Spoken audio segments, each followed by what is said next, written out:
In the summer of 1867, in a remote farming community outside Sedalia, Missouri, 8-year-old Timothy Caldwell became the subject of the most disturbing medical case study ever documented in the American Midwest. Dr. Samuel Harding, the region's only physician, filled 3 leather-bound journals with observations of a child whose behavior defied every principle of human nature known to 19th-century medicine. The boy appeared normal, even charming to casual observers, but beneath his innocent exterior lay something that medical science of the era simply could not explain. For 6 months, 3 people died in accidents around Timothy Caldwell, along with dozens of farm animals found dead under mysterious circumstances. 11 people who had all, in some way, crossed paths with a child whose smile never reached his pale blue eyes. The official records were sealed by local authorities and hidden away for over a century, but the truth about Timothy Caldwell reveals a darkness that challenges everything we thought we knew about the capacity for evil in childhood. Before we continue with the story of Timothy Caldwell and the terror that gripped Sedalia County, if this story intrigues you, make sure to subscribe to our channel and ring that notification bell so you never miss our deep dives into America's darkest historical mysteries. And please, let us know in the comments what state or city you're listening from. We love hearing from our community of mystery enthusiasts around the world. The events that would make Timothy Caldwell infamous began not with violence, but with loss. The Missouri of 1867 was a state still bleeding from the wounds of civil war. Towns like Sedalia had sent their young men to die on distant battlefields, leaving behind widows, orphans, and communities struggling to rebuild. The Caldwell farm, nestled in a valley 15 miles south of town, had once been prosperous. James and Martha Caldwell had built their homestead with dreams of raising cattle and corn, but those dreams died with James at the Battle of Wilson's Creek in 1861. Martha tried to maintain the farm alone, but consumption took her lungs in the bitter winter of 1865. Their son Thomas, barely 21, inherited land he couldn't work and debts he couldn't pay. When Thomas received word that his brother William had died at Andersonville prison, leaving behind a widow and 8-year-old son, he saw both burden and opportunity. The boy, Timothy, would need a home, and Thomas needed help with the endless work of farming. Thomas Caldwell was a hard man, made harder by war and loss. His wife, Sarah, had grown sharp-tongued and bitter during their childless years. Neither was particularly suited for raising a child, especially one who arrived at their door in the spring of 1866, carrying nothing but a small cloth bag and eyes that seemed far too old for his young face. Timothy Caldwell was small for his age, with pale skin that burned easily in the Missouri sun and blonde hair that his Aunt Sarah kept cut short to keep the lice away. He spoke little of his life before the farm, offering only fragments when pressed. His father had been a soldier. His mother had coughed blood. He had lived with neighbors for a while after she died. What struck adults most about Timothy was his politeness. He always said, "Yes, sir," and "Yes, ma'am." He never complained about work or punishment. He seemed in every way to be the model of a well-behaved child. Dr. Samuel Harding first encountered Timothy in June of 1866, when the boy accompanied his uncle to town for supplies. Harding, a graduate of the Missouri Medical College and one of the few formally trained physicians west of St. Louis, had developed a keen eye for reading people during his years treating both Union and Confederate soldiers. Something about the Caldwell boy unsettled him, though he couldn't identify what. The child was perfectly respectful, Harding would later write in his journal. He answered questions directly, maintained appropriate eye contact, and displayed none of the fidgeting or shyness typical of rural children encountering strangers. Yet I found myself deeply uncomfortable in his presence. His gaze held an intensity that seemed to suggest he was studying me with the same clinical interest that I typically reserved for my patients. The farming community around Sedalia was small enough that everyone knew everyone else's business. The Caldwell farm was isolated, but not so isolated that neighbors didn't notice things. Mrs. Eleanor Patterson, whose property bordered the Caldwell land, would often see Timothy working in the fields or tending to the livestock. She remarked to her husband that the boy worked with unusual focus for a child his age, never seeming to tire, never stopping to play or rest, as children naturally do. It was like watching a little machine, she told her husband Samuel over dinner one evening.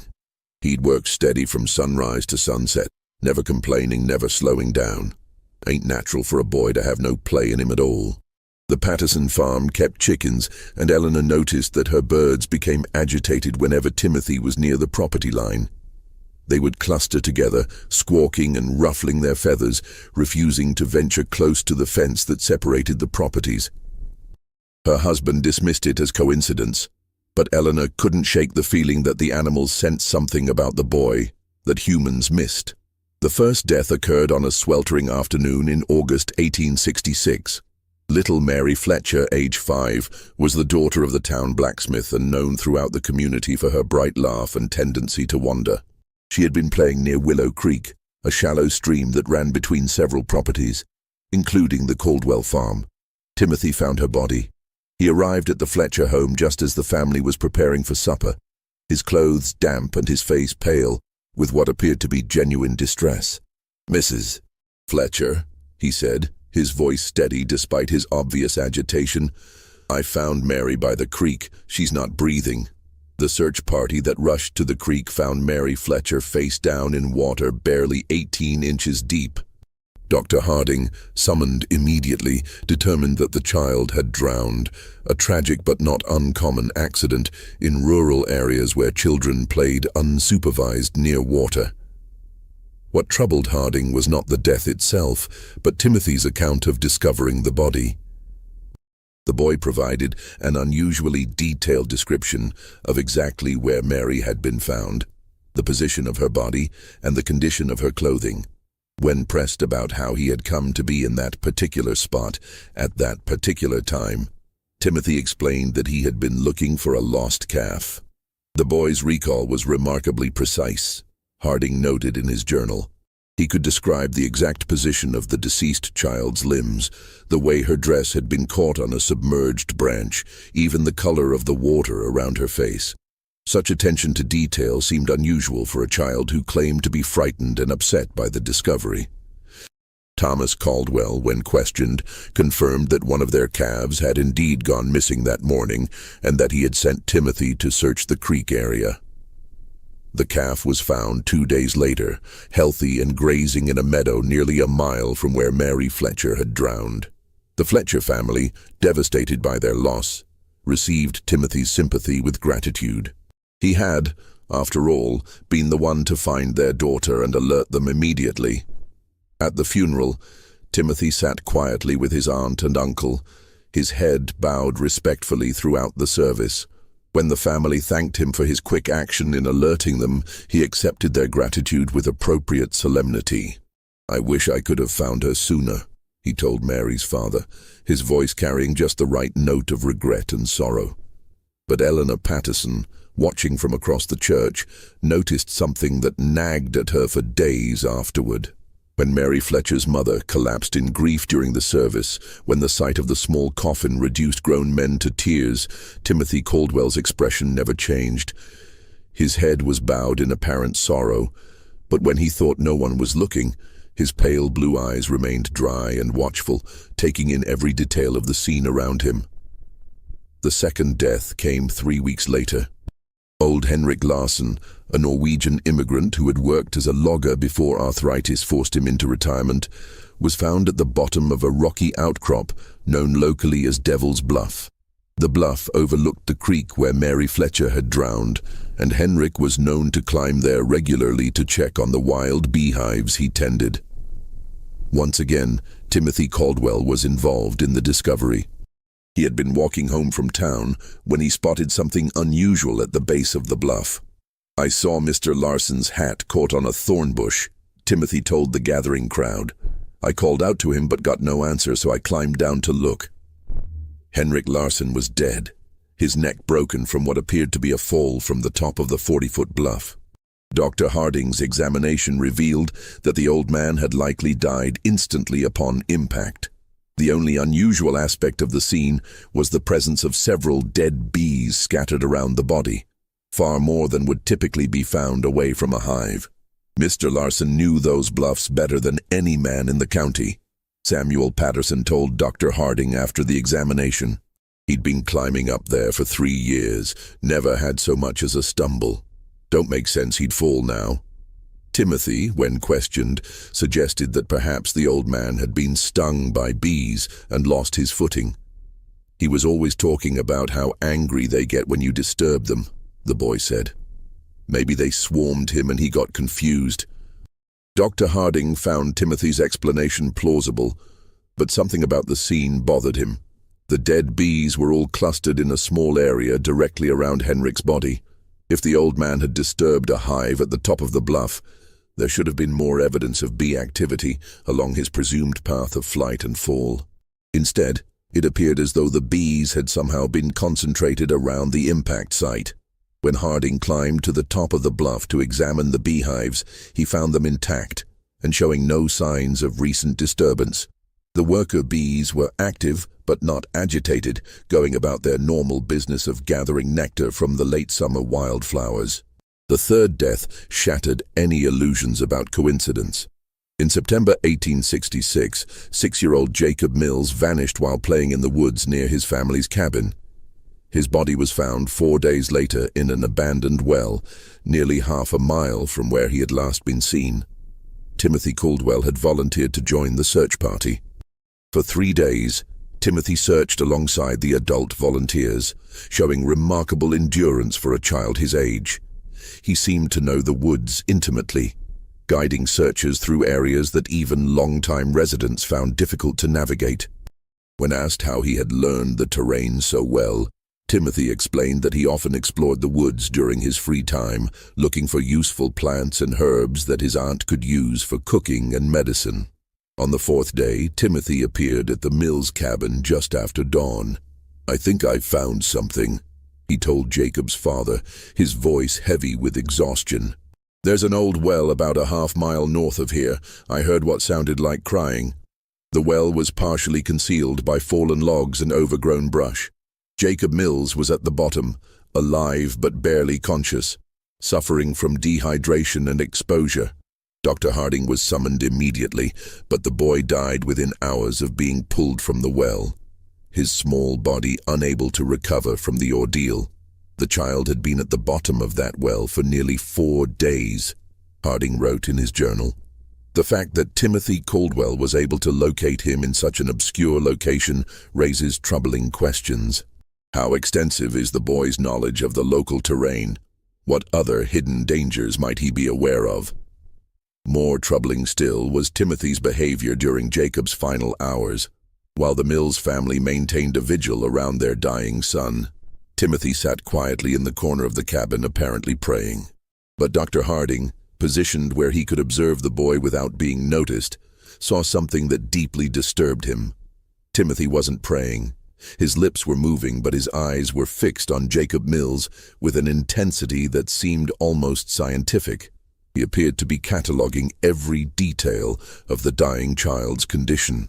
The labored breathing, the pale skin, the way consciousness flickered in and out. When Jacob finally died, Timothy's expression showed no grief or shock. Instead, there was something that Harding could only describe as satisfaction. After the funeral, Dr. Harding made an excuse to visit the abandoned well where Jacob had been found. The site troubled him for reasons he couldn't articulate. The well was indeed well hidden, concealed by natural debris that would have taken considerable effort to move. Yet Timothy had claimed to hear crying from this location, a claim that seemed improbable given the depth of the well and the amount of brush covering it. As Harding examined the scene more carefully, he noticed something that the initial rescue party had missed in their urgency to save Jacob Mills. Around the rim of the well, the debris had been arranged with unusual precision.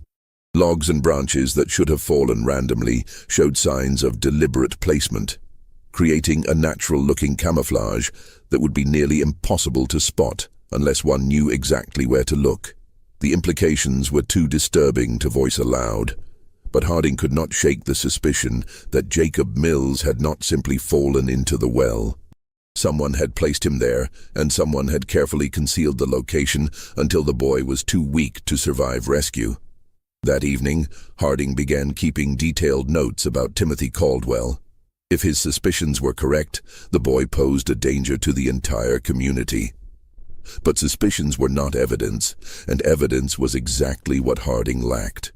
The problem was that Timothy Caldwell was, by all appearances, a model child. He attended church regularly with his aunt and uncle, sitting quietly through services and reciting prayers with appropriate reverence. He worked diligently on the farm, completing tasks that would challenge many adult workers. He spoke respectfully to his elders and showed proper deference to authority figures. Most importantly, Timothy had plausible explanations for his presence at each tragedy. He had been looking for a lost calf when he found Mary Fletcher. He had been walking home from town when he spotted Henrik Larsson's hat. He had volunteered to help search for Jacob Mills, as any concerned member of the community would do. But Harding's medical training had taught him to look beyond surface appearances. In treating wounded soldiers, he had learned to recognize the signs of men who killed not from patriotic duty or desperate necessity, but from something darker and more fundamental. There was a coldness in such men, a disconnection from normal human emotion that manifested in subtle ways: too little reaction to horror, too much interest in suffering, an ability to discuss violence with clinical detachment. Timothy Caldwell displayed all of these characteristics, but compressed into the body and face of an 8-year-old child. Dr. Harding's investigation began in earnest in October 1866. Using his position as the community's physician, he made regular visits to farms and homes throughout the area, ostensibly checking on the health of families still recovering from the hardships of war. In reality, he was gathering information about Timothy Caldwell. What he discovered painted a disturbing picture of a child who seemed to exist at the center of an ever-widening circle of misfortune.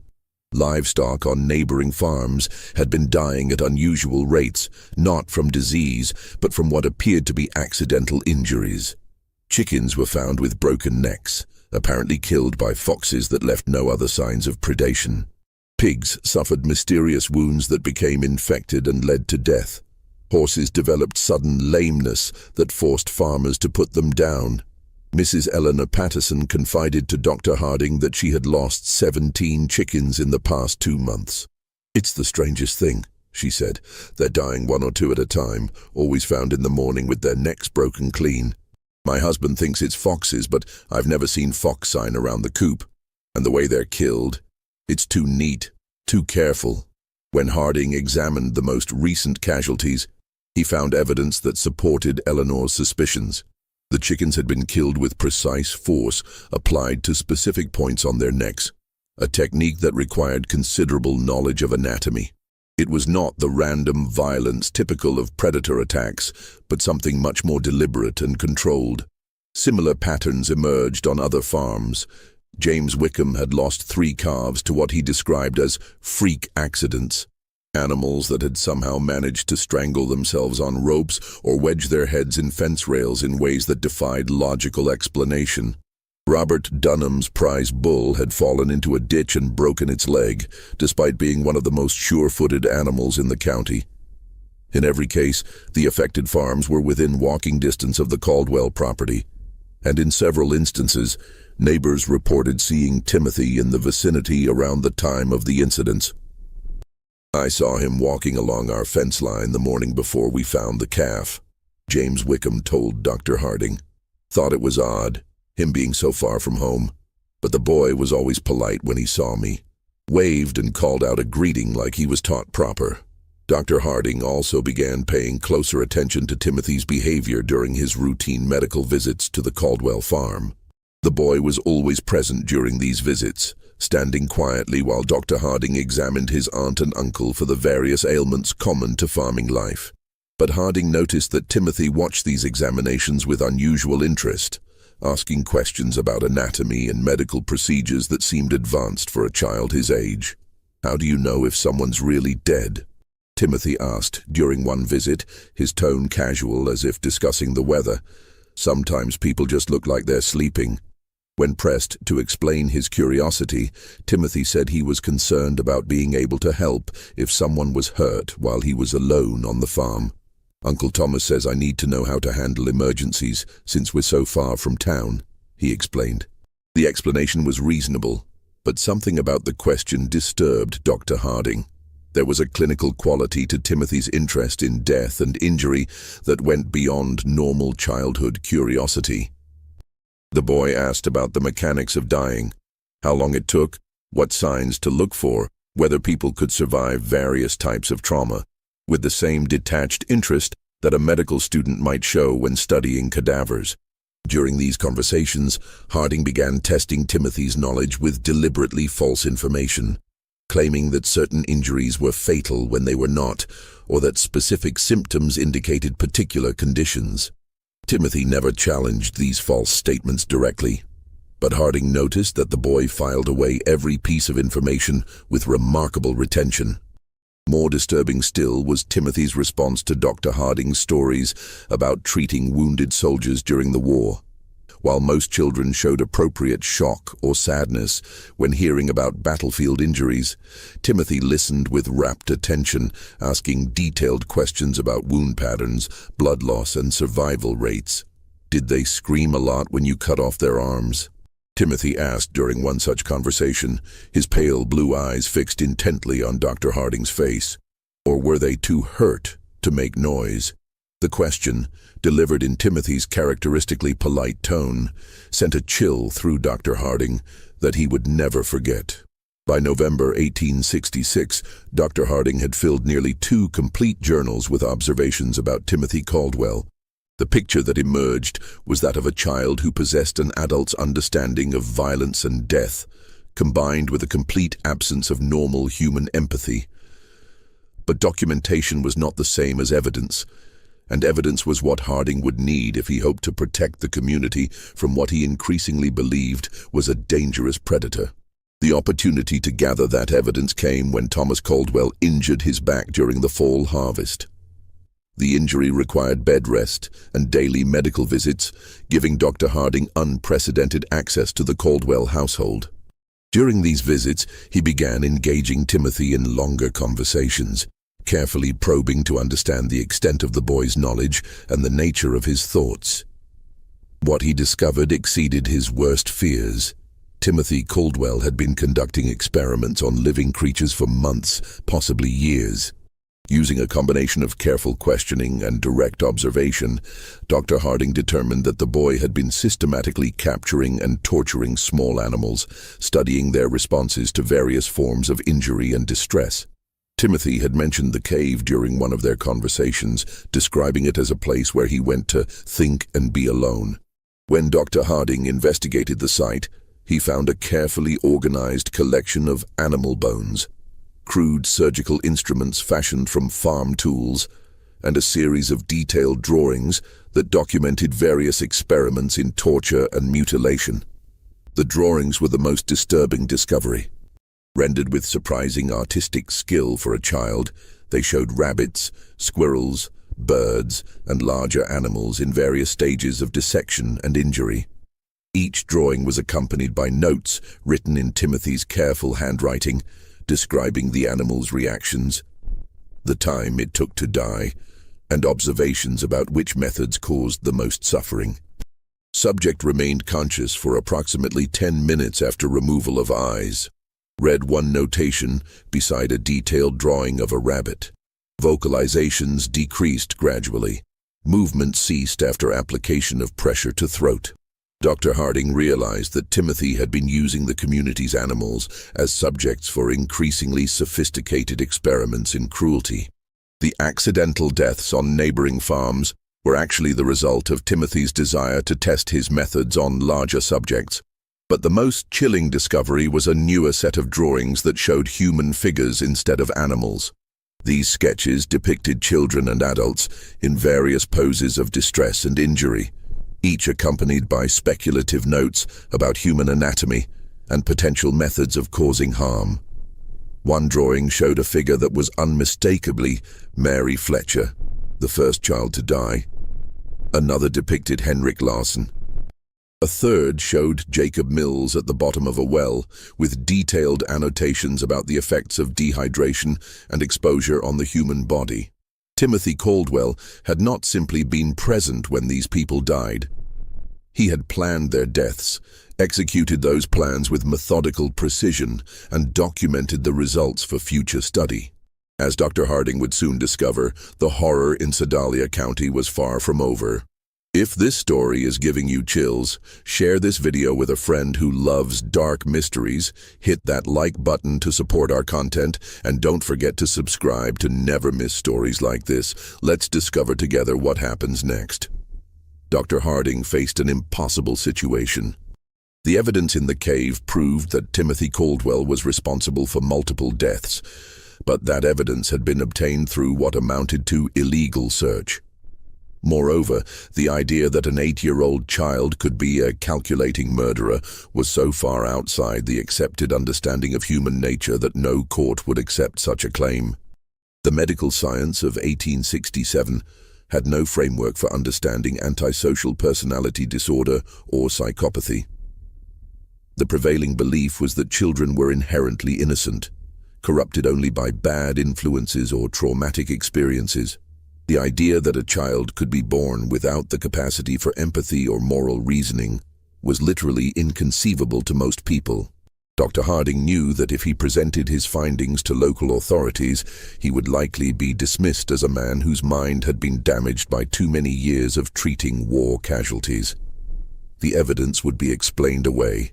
Timothy would be defended as a traumatized orphan acting out his grief, and the killings would continue.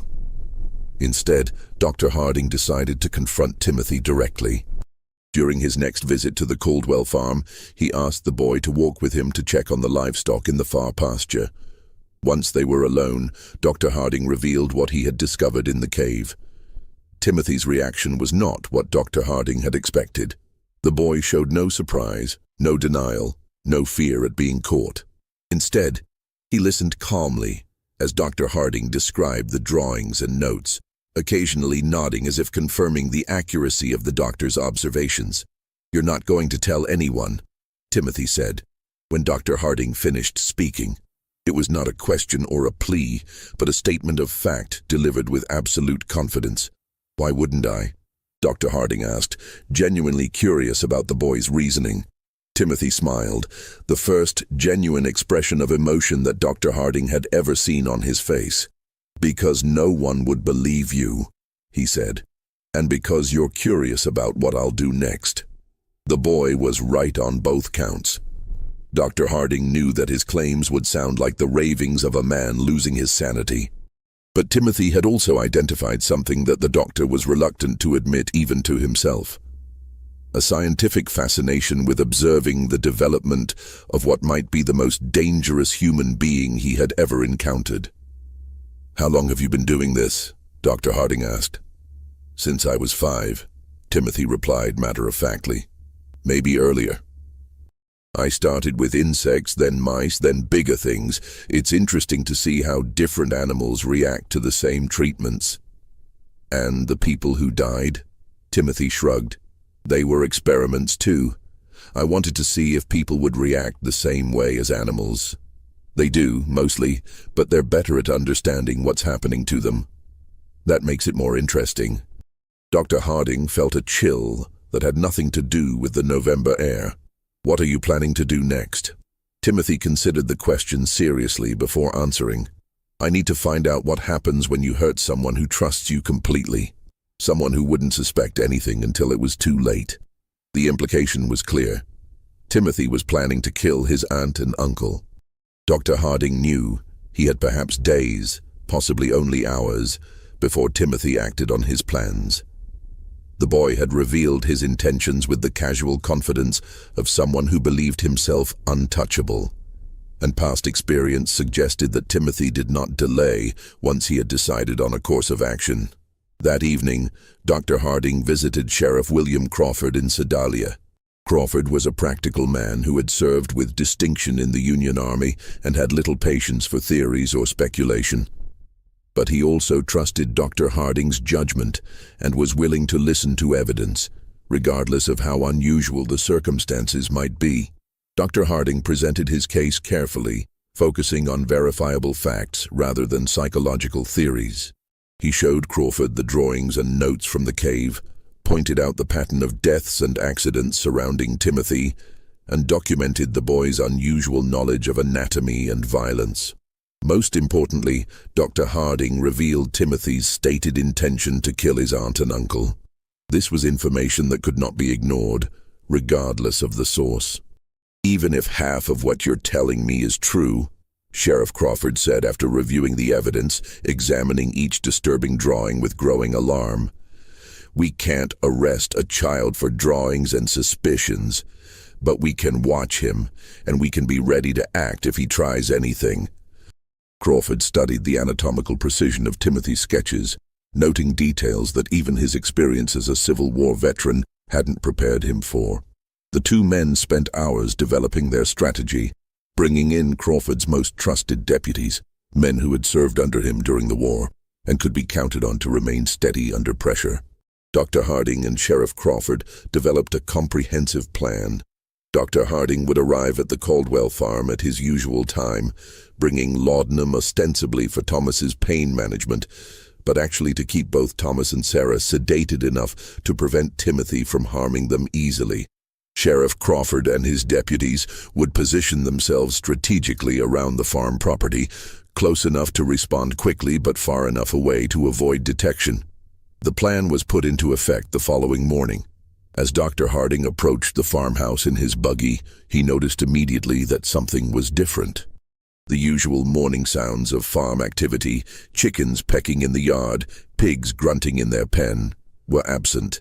The property held an unsettling quiet that made his skin crawl. Timothy appeared in the doorway before Dr. Harding had even climbed down from his buggy. The boy stood perfectly still, his pale blue eyes tracking the doctor's movements with predatory focus. He was dressed in his usual work clothes, but Dr. Harding noticed that Timothy's sleeves were rolled up past his elbows, and his hands appeared to have been scrubbed recently, the kind of thorough cleaning that suggested preparation for messy work. "Good morning, Dr. Harding," Timothy said, his voice carrying its characteristic politeness, but something underneath had changed. There was an anticipation there, an excitement that the boy was struggling to contain.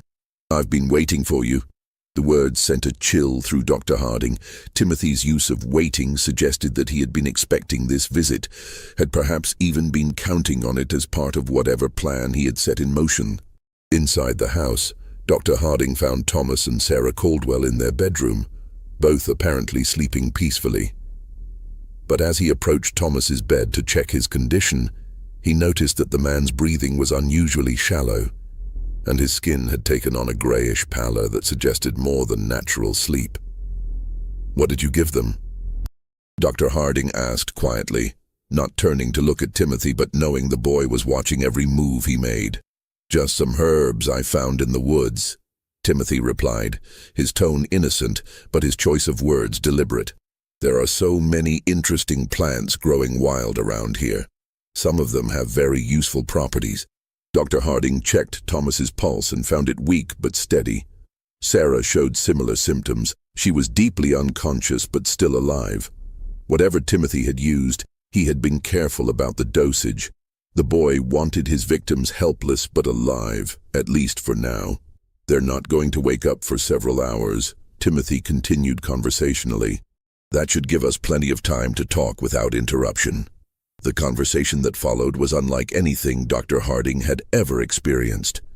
Timothy spoke about murder and torture with the clinical detachment of a medical professor discussing anatomy.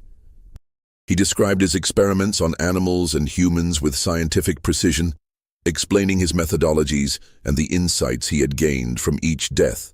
"Mary Fletcher taught me that drowning is actually quite slow," Timothy said, settling into a chair as if beginning a pleasant afternoon chat.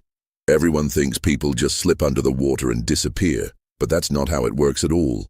There's struggling and panic, and this interesting pattern of breathing attempts before the person finally gives up. I had to hold her down for almost 3 minutes before she stopped fighting." Dr. Harding felt his blood turn to ice. You held her under the water. Timothy nodded eagerly. She was playing by the creek and I told her I'd found a pretty stone on the bottom. When she bent over to look, I just pushed her head down and held it there. She was so small that it didn't take much strength, but she fought harder than I expected. That's when I realized that people have much stronger survival instincts than animals. And Henrik Larsson? That was more complicated, Timothy admitted. I couldn't overpower him physically, so I had to be more creative. I knew he checked his beehives every Thursday morning, so I went up to the bluff the night before and loosened some of the stones along the edge. Then I collected bees from one of his hives and put them in a cloth bag. Timothy's eyes gleamed as he described his methodology. When Mr. Larsson climbed up to check the hives, I was waiting behind some rocks. I threw the bag of bees at his face and started shouting that there was a massive swarm attacking him. He panicked and stumbled backward, right over the edge where I'd weakened the stone barrier. The fall killed him instantly, just like I calculated it would. And Jacob Mills. Jacob was the most interesting of all, Timothy said, his voice taking on the tone of a teacher sharing a particularly fascinating lesson. I didn't kill him quickly like the others. I wanted to see what would happen if someone died slowly, over several days. So I convinced him to follow me into the woods by telling him I'd found a family of baby raccoons. Timothy paused, seeming to savor the memory. Jacob was so concerned about the imaginary baby animals that he didn't think twice about the danger. I helped him climb down into the well, then I moved the logs and brush to cover the opening. I visited him every day for 4 days, bringing him just enough water to keep him alive, but not enough to let him recover his strength. Dr. Harding realized that Timothy was no longer speaking hypothetically about future experiments. The boy had specific plans, and those plans clearly included the people currently in the house. "What are you planning to do with your aunt and uncle?" Dr. Harding asked directly. Timothy's genuine smile returned, broader than Dr. Harding had ever seen it. "That's where you come in, Dr. Harding. See, all of my previous experiments have been with people who didn't know what was happening to them until it was too late. But you're different. You understand exactly what I am and what I'm capable of. That makes you the perfect subject for a completely new type of study." As Timothy spoke, he began moving around the room, gathering items that Dr. Harding recognized as potential weapons: rope from the barn, a heavy candlestick from the mantelpiece, several sharp kitchen implements. The boy organized his tools with methodical precision, as if preparing for surgery. "I want to find out what happens when someone who knows they're going to die tries to save people they care about," Timothy continued, his excitement growing. "Will you sacrifice yourself to save Uncle Thomas and Aunt Sarah? Will you try to fight me even though you know I've planned for that possibility? Will you try to run away and abandon them to save yourself?" Dr. Harding knew that the time for conversation had passed. Timothy had revealed enough of his plans to make clear that everyone in the house was in immediate mortal danger. He drew the pistol from his medical bag and pointed it at the boy. "Step away from the knives, Timothy," Dr. Harding said, his voice steady despite his racing heart. Timothy looked at the pistol with interest rather than fear. "That's a Navy Colt, isn't it?" he asked conversationally. "I've seen pictures of them in books about the war. How many bullets does it hold?" "6, Dr. Harding replied automatically, then immediately regretted providing the information. "And how many people are you trying to protect?" Timothy asked. "There's Uncle Thomas, Aunt Sarah, yourself, and presumably the 3 law enforcement officers outside. That's 6 people if my counting is correct. So even if you shoot me, you'll have used up all your ammunition." Timothy moved closer, no longer bothering to stay out of pistol range. "You want to know how I became what I am?" he said, his voice taking on an almost hypnotic quality. "You want to understand whether I was born this way or whether something made me this way. You want to know if there are others like me and how to recognize them before they start killing." Each statement was true, and Timothy's ability to identify and exploit Dr. Harding's intellectual curiosity was as frightening as his capacity for violence. The boy understood people well enough to predict their behavior and manipulate their responses, even when they knew they were being manipulated. The confrontation came as Timothy approached his sleeping uncle with a length of rope in his hands. Dr. Harding stepped forward to intervene, but Timothy moved with surprising speed and strength, producing the kitchen knife and slashing at the doctor's arm. The struggle that followed was brief, but violent. Timothy fought with the desperate ferocity of a cornered animal, using the knife with skill that spoke of considerable practice. The boy was smaller and weaker than Dr. Harding, but he was also faster and more agile, and he fought with the calculated precision of someone who had studied anatomy extensively. Dr. Harding managed to grab Timothy's wrist and twist until the boy dropped the knife, but Timothy immediately produced another blade from his clothing.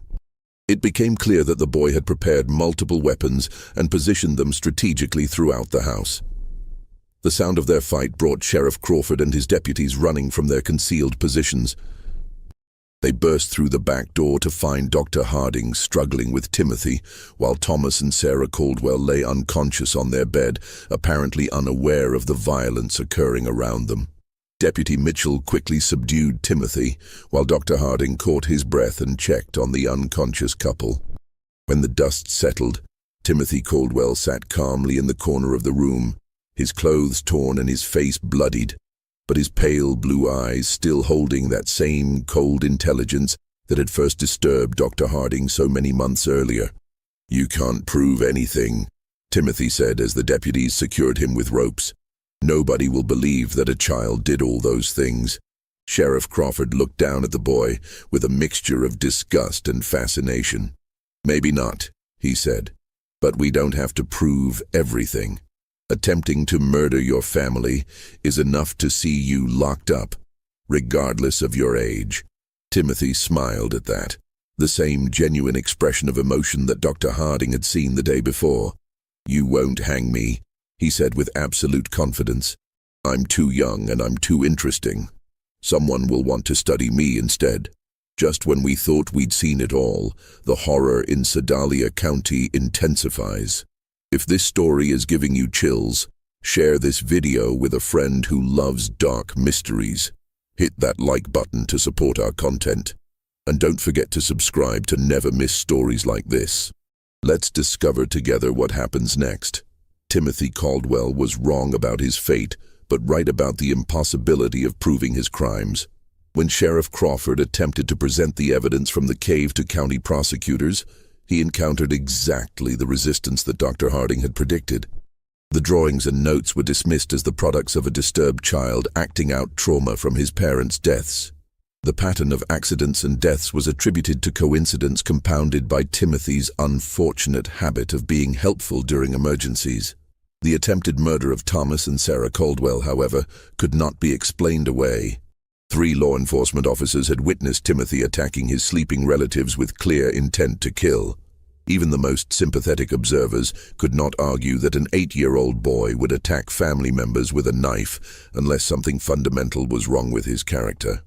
The legal system of 1867 had no framework for dealing with violent children. Timothy was too young for adult prosecution, but too dangerous for simple placement in an orphanage or reformatory. The case created unprecedented challenges for Missouri's justice system, attracting attention from legal scholars and medical professionals throughout the region. After weeks of legal wrangling and consultation with experts from as far away as Boston and Philadelphia, a compromise was reached. Timothy would be remanded to the custody of the Missouri State Hospital for the Insane in Fulton, where he would be studied and treated by the most advanced alienists available in the region. The decision satisfied no one completely. Prosecutors wanted Timothy tried as an adult for murder, while defense attorneys argued that no child so young could be held responsible for his actions. Medical professionals were divided between those who believed Timothy could be rehabilitated and those who considered him incurably dangerous. Dr. Samuel Harding volunteered to accompany Timothy to the hospital and remained there for 3 months, documenting the boy's behavior and working with hospital staff to develop understanding of what they were dealing with. The resulting case study became one of the first systematic examinations of antisocial behavior in children, though it would not be published until decades after the events. Timothy adapted to hospital life with the same calculating intelligence he had shown on the farm. He quickly learned to mimic appropriate emotions and responses, convincing several staff members that he was making remarkable progress in overcoming his traumatic episodes. Timothy would cry convincingly when discussing his crimes, express remorse that seemed genuine, and display what appeared to be authentic gratitude for the care he was receiving.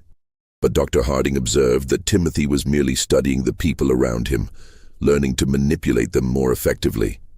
The boy had created what amounted to a comprehensive catalog of human emotional responses, and he could reproduce these signals with remarkable accuracy, despite feeling none of the underlying emotions himself.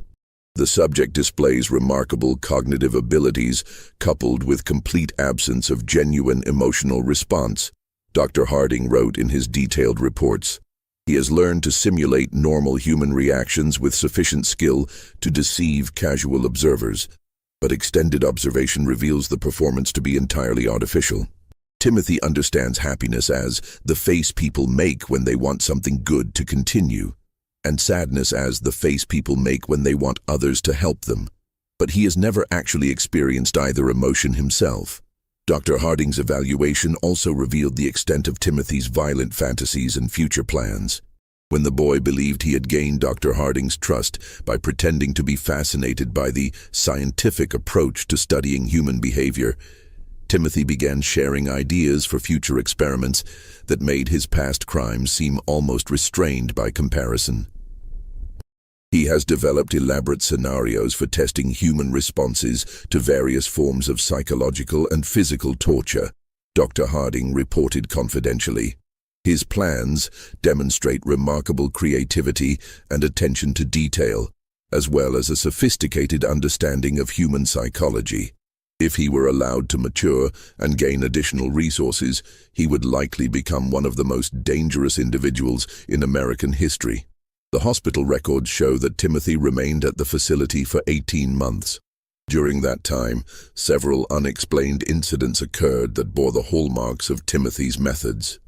Other patients were found dead in circumstances that suggested accident or natural causes, but which showed patterns of deliberate planning when examined carefully. 3 elderly patients died from apparent heart failure after interacting with Timothy, though all had been in relatively good health previously. 2 younger patients suffered what appeared to be accidental falls that resulted in serious injuries. But both incidents occurred in areas where Timothy had been seen earlier in the day.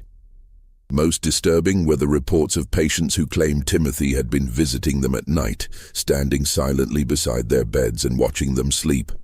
Hospital staff who worked closely with Timothy also began experiencing unusual problems. Several nurses reported persistent nightmares after spending time with the boy, dreams that often featured detailed scenarios of violence and death. 2 attendants requested transfers to other wards, claiming that they felt constantly watched, even when Timothy was supposedly confined to his room. Dr. Martha Fitzgerald, who had been brought in to provide additional expertise in treating Timothy, discovered that the boy had been keeping a secret journal. Timothy had convinced one of the nurses to provide him with paper and pencil for therapeutic writing exercises, claiming that recording his thoughts and feelings would help him process his emotions more effectively. The journal appeared to contain exactly what Timothy had claimed: daily entries describing his thoughts, his regrets about past actions, and his hopes for future rehabilitation. The writing was appropriately childlike in its language and emotional content, and it painted a picture of a deeply troubled but fundamentally redeemable young person struggling to overcome traumatic experiences. But Dr. Fitzgerald's training in European psychiatric techniques included familiarity with coded communication systems. When she applied analytical methods to Timothy's journal, she discovered that the innocent-seeming entries contained a sophisticated cipher system. The decoded messages revealed Timothy's true thoughts and plans in disturbing detail. Rather than experiencing remorse or rehabilitation, he was conducting a systematic study of the hospital, its staff, and its security procedures. His goal was not merely to escape, but to use his time in confinement to develop more advanced techniques for manipulation and murder. Day 47. Dr. F believes my tears during today's session were authentic. Read 1 decoded entry. Her response pattern indicates increased sympathy and reduced suspicion.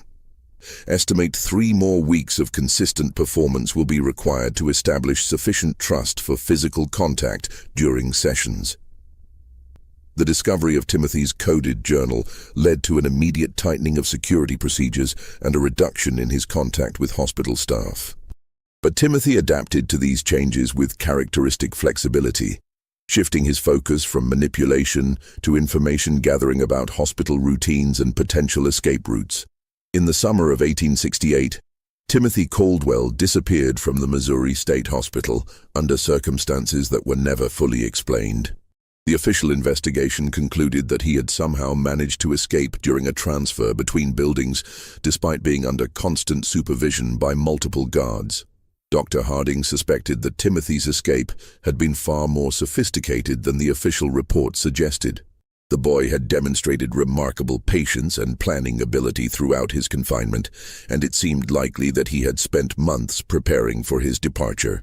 Evidence discovered after Timothy's disappearance suggested that he had been manipulating the facility staff far more successfully than anyone had realized. Several guards reported having made small policy exceptions for Timothy in the weeks before his escape, allowing him slightly longer exercise periods, providing him with additional reading materials, making minor adjustments to his daily routine that individually seemed harmless, but collectively may have created opportunities for escape. He spent 1.5 years studying that facility and its personnel. Dr. Harding wrote in his final report on the case. By the time he made his move, he understood the psychology of every person who worked there better than they understood themselves. His escape wasn't an act of desperation, it was the culmination of a carefully executed plan. In the months and years following Timothy's disappearance, Dr. Harding began collecting reports of suspicious deaths and accidents throughout the Midwest. Many of these incidents bore hallmarks that seemed consistent with Timothy's methods. Carefully staged accidents that resulted in death, evidence of systematic torture of animals, and the presence of a child who seemed unusually helpful and emotionally mature. The challenge was that Timothy would now be older, potentially strong enough to overpower adult victims, and certainly sophisticated enough to avoid the mistakes that had led to his original capture. His time of intensive study in human psychology, combined with his natural intelligence and complete lack of moral restraint, had created something unprecedented in American criminal history. Dr. Harding spent the remaining years of his career tracking these reports and attempting to develop a comprehensive understanding of what Timothy Caldwell represented. His private journals, discovered after his death in 1891, contained hundreds of pages documenting cases that might have involved Timothy, along with theoretical discussions about the nature of evil and the possibility that some individuals might be born without the capacity for moral reasoning. The broader implications of Timothy's case continued to influence discussions about criminal justice, child psychology, and mental health treatment for decades after his disappearance. His ability to deceive trained professionals raised uncomfortable questions about the reliability of psychiatric evaluation, while his manipulative skills highlighted the potential dangers of assuming that all children are inherently innocent and redeemable. The Caldwell farm was abandoned after Thomas and Sarah recovered from their ordeal. Neither could bear to remain in the place where they had unknowingly harbored a killer for nearly 2 years. The property eventually reverted to the county and was sold to developers in the 1890s, but local residents avoided the area for decades afterward. The cave where Timothy had conducted his experiments was sealed by Sheriff Crawford shortly after the boy's arrest, but the location was never forgotten by those who knew of its significance. Local legend claimed that the cave was cursed and that animals would not graze in the surrounding area. Dr. Harding's journals were donated to the Missouri Historical Society in 1923 by his daughter, who felt that the scientific value of her father's observations outweighed concerns about the disturbing nature of the content. The journals remain in the Society's archives, available to researchers who can demonstrate legitimate academic interest in the development of psychological understanding. Thomas and Sarah Caldwell never spoke publicly about their experience with Timothy, but both lived under assumed names for the remainder of their lives, apparently fearing that the boy might someday return to finish what he had started. Sarah died in 1889, and Thomas followed in 1894. Neither ever had children of their own.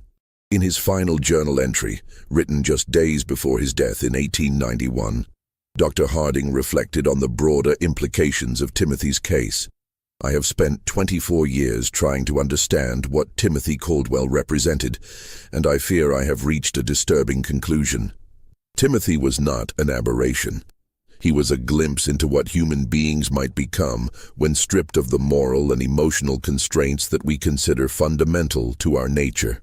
If he survived to adulthood, then somewhere in America, there walks a man who understands human psychology better than any trained professional, who can manipulate people with supernatural skill, and who views the rest of humanity as nothing more than subjects for experimentation." This mystery shows us that evil can wear the face of innocence, and that our assumptions about childhood and human nature may be dangerously naive. The case of Timothy Caldwell forces us to confront uncomfortable questions about the nature of moral development and the possibility that some individuals may be born without the capacity for empathy or conscience that we consider fundamental to humanity. What do you think of this story? Do you believe everything was revealed, or might there be more to Timothy Caldwell's fate than the official records suggest? Leave your comment below and let us know your thoughts about this disturbing chapter in American history. If you enjoyed this tale and want more horror stories like this, subscribe, hit the notification bell, and share with someone who loves mysteries as dark and complex as this one. Remember, the truth is often more terrifying than fiction, and history holds secrets that continue to challenge our understanding of human nature. See you in the next video.